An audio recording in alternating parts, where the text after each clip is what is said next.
রাবিয়া বসরির জন্মের সময় ঘটে যাওয়া অলৌকিক ঘটনা। রাবিয়া বসরি রহমতুল্লাহি আলাই তিনি ইরাকের বসরি নামক স্থানে জন্মগ্রহণ করেন। তিনি যে পরিবারে জন্মগ্রহণ করেছিলেন সে পরিবার একেবারে হত দরিদ্র পরিবার ছিল। যেদিন তিনি জন্মগ্রহণ করেছিলেন তখন উনাদের ঘরে বাতি জ্বালানোর জন্য তোল ছিল না। রাবিয়া বসরি রহমতুল্লাহি আলাইয়ের মাতা উনার স্বামীকে বললেন, যাও কারো কাছ থেকে বাতির জন্য তোল সংগ্রহ করে নিয়ে আসো। রাবিয়া রহমতুল্লাহি আলাইয়ের পিতা ছিলেন সৎ নিষ্ঠাবান ব্যক্তি। তিনি যে কারো কাছে গিয়ে হাত পাতবেন তিনি তা লজ্জাবোধ করতেন। অবশ্য স্ত্রীর কথা অনুযায়ী স্বামী তোল সংগ্রহ করার জন্য ঘর থেকে বের হলে কিছুক্ষণ ঘোরাঘুরি করে ঘরে ফিরেন। তখন খালি হাত দেখতে পেয়ে স্ত্রী ঠিকই বুঝতে পারলেন তিনি কারো কাছে গিয়ে হাত পাতেননি, আর কোনো প্রশ্নও করেননি ওনাকে। এবং সেই রাতে স্বপ্ন দেখেন যে সে দেশের বাদশাহ ঈশা নামের এক ব্যক্তি প্রতিদিন রাতে 100 বার করে দুরূদ শরীফ পাঠ করে ও প্রতি বৃহস্পতিবার নবীজির খেদমতে 400 বার দুরূদ পড়েন, কিন্তু তিনি এক বৃহস্পতিবার 400 বার দুরূদ পাঠ করতে পারেননি। তাই সদকা হিসাবে 400 দিরহাম আমির ঈশার কাছ থেকে স্বপ্নে আনতে বলা হয়। পরের দিন সকালে ঘুম থেকে উঠে ওনার স্ত্রীর সাথে স্বপ্নের বিবরণ নিয়ে আলোচনা করেন।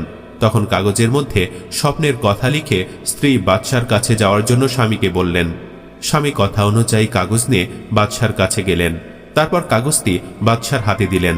বাদশাহ ঈশা সবকিছু পড়ে খুশি হলেন আর সাথে সাথে 400 দিরহাম দিয়ে দেন। তিনি আরো বললেন, তোমার যা কিছু প্রয়োজন হবে তা আমাকে জানাবে। রাবিয়া বসরি রহমতুল্লাহি আলাইয়ের পিতা তখনই বুঝলেন রাবিয়া বসরি সাধারণ কোনো মেয়ে না। কয়েক বছর পর পিতামাতা মারা গেলে তাদের এলাকায় দুর্ভিক্ষ শুরু হয়। মানুষ মানুষকে বিক্রি করত ও ন্যায়হীন বিচার করত মানুষের ওপর। খুব অসহিংসতা শুরু হয় এলাকায়। তখন রাবিয়া বসরিকে এক ধনী লোক কিনে নেয়। সেখানে কঠোর কাজ করতে হয়েছিল রাবিয়া বসরিকে, কিন্তু তিনি ছিলেন আল্লাহওয়ালি নবীপ্রেমিক পরহেজগার একজন মহিলা। তিনি কঠোর পরিশ্রম শেষে আল্লাহকে মন ওজাড় করে ডাকতেন। রাতে যখন কাজ শেষ হতো তখন সারা রাত ইবাদত বন্দেগী করে আল্লাহর কাছে কাঁদতেন। একদিন বাড়ির মালিক গভীর রাতে ঘরের চারপাশ ঘুরে পায়চারি করছিলেন। পায়চারি করতে গিয়ে দেখলেন রাবিয়া বসরি রহমতুল্লাহি আলাই ঘরে বাতি জ্বালানো। একটু এগিয়ে দেখলেন তিনি ইবাদত বন্দেগীতে মশগুল। তখন ঘরের মালিক মনে মনে ভাবলেন, সারাদিন এত পরিশ্রমের কাজ করে তারপরও যতটুকু বিশ্রামের সময় নেওয়ার কথা সেই সময়টাতেও আল্লাহর দরবারে ফানাফিল্লা করছে, তাকে দিয়ে আর কোনো এমন কাজ করাতে পারি না। পরের দিন সকালে রাবিয়া বসরি রহমতুল্লাহি আলাই ডেকে এনে মালিক বললেন, তোমার কোনো কাজ করতে হবে না, তোমার যেখানে ইচ্ছা সেখানে চলে যেতে পারো, তোমাকে মুক্ত করে দিলাম। রাবিয়া বসরি মনোমুগ্ধকর এমন কথা শুনে মালিকের প্রতি শ্রদ্ধাশীল হলেন। কয়েকদিনের মধ্যে ওনার নাম ডাক ছড়িয়ে পড়ে। এ সময় অনেক মানুষ ইসলামী শিক্ষা নিতে রাবিয়া রহমতুল্লাহি আলাইয়ের কাছে আসতেন। কেউ কেউ আবার ভালো পরামর্শের জন্যও আসতেন। একদিন ওনার মাকামে 2 মুসাফির আসেন ইসলামী কথাবার্তা শিখার জন্য। অনেক সময় ধরে রাবিয়া বসরি রহমতুল্লাহি আলাইয়ের সাথে আলাপ করেন।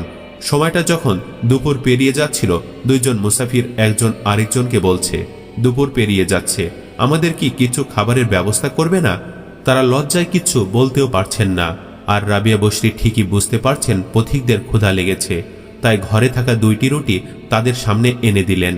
কিন্তু তারা বুঝতে পারছিলেন না এই রুটি দুটি কে খাবে। কিছুক্ষণ অতিবাহিত হওয়ার পর এক ভিক্ষুক আসলো। ভিক্ষুকটি এসে রাবিয়া বসরিকে বলল, মা অনেকদিন ধরে কিছু খাইনি, আমাকে একটু খাবার দাও। তখন মুসাফিরের সামনে থাকা 2খানা রুটি রাবিয়া বসরি রহমতুল্লাহি আলাই ভিক্ষুককে দিয়ে দিলেন। মুসাফিররা যতই দেখছেন তত বেশি অবাক হচ্ছেন, কিচ্ছু বুঝতে পারছিলেন না। কিছুক্ষণ পর দেখা গেল রাবিয়া বসরি রহমতুল্লাহি আলাই বাড়িতে প্রতিবেশী একজন বেশ খানিক রুটি ও গোস্ত নিয়ে আসলো। তখন এই খাবারগুলো মুসাফিরদের দিয়ে দিলেন। মুসাফিরেরা তো খুব অবাক। তারা রাবিয়া বসরি রহমতুল্লাহি আলাইকে বলে, আমাদের পেট ভরে গেছে, আগে বলুন আপনি এতক্ষণ কি করলেন? রাবিয়া বসরি রহমতুল্লাহি আলাই বললেন, অবাক হওয়ার কিচ্ছু নেই, আপনারা যখন আমার মাকামে আসলেন আমার ঘরে 2খানা রুটি ছাড়া কিচ্ছুই ছিল না, যা ছিল তা আপনাদের সামনে দিয়েছিলাম। কিন্তু আমি জানি 2খানা রুটি দিয়ে আপনাদের ক্ষুধা নিবারণ করা সম্ভব নয়, তাই হঠাৎ এই ভিক্ষুক আসাতে আমার মনে একটু প্রশান্তিও পেল। যখন ভিক্ষুকটি এসে বলল আমার খিদা, তখন তাকে 2টি রুটি দেওয়া উত্তম মনে হলো, কারণ 2টি রুটি দিয়ে আপনাদের পেট ভরানো সম্ভব নয়, আর এই 2টি রুটি ভিক্ষুকের জন্য পর্যাপ্ত।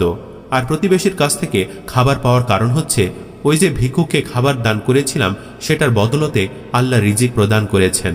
আল্লাহর কাছে কোনো কিচ্ছু কমতি নেই। রাবিয়া বশরির যা প্রয়োজন হতো আল্লাহর কাছেই চাইতেন।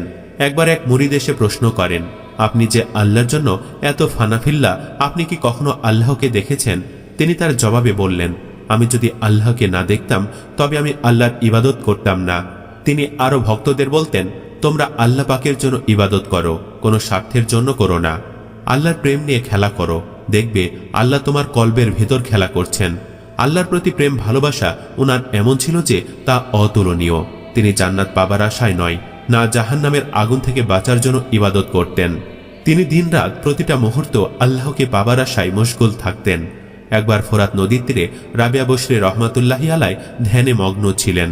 এ সময় তখনকার সাধক হাসান বশরি তাকে দেখে জায়নামাজ পানির ওপরে ভিজান, যাতে করে রাবিয়া বশরির কেরামতি দেখতে পান। তিনি রাবিয়া বশরিকে ডাক দিলেন, বললেন, হে রাবিয়া বশরি, আসো দাঁড়িয়ে জায়নামাজে 2 রাকাত নামাজ পড়ি।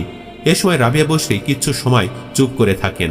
তিনি বুঝতে পারলেন যে হাসান বশরি তাকে পরীক্ষা করছেন। তখন তিনি জায়নামাজটিতে বসে শূন্যর উপর ওড়ান আর বলতে থাকেন, জনাব আসুন 2 রাকাত নামাজ পড়ি। তখনই হাসান বশরি বুঝতে পারলেন তাপসী রাবিয়ার মাকাম আমার মাকামের ওপর।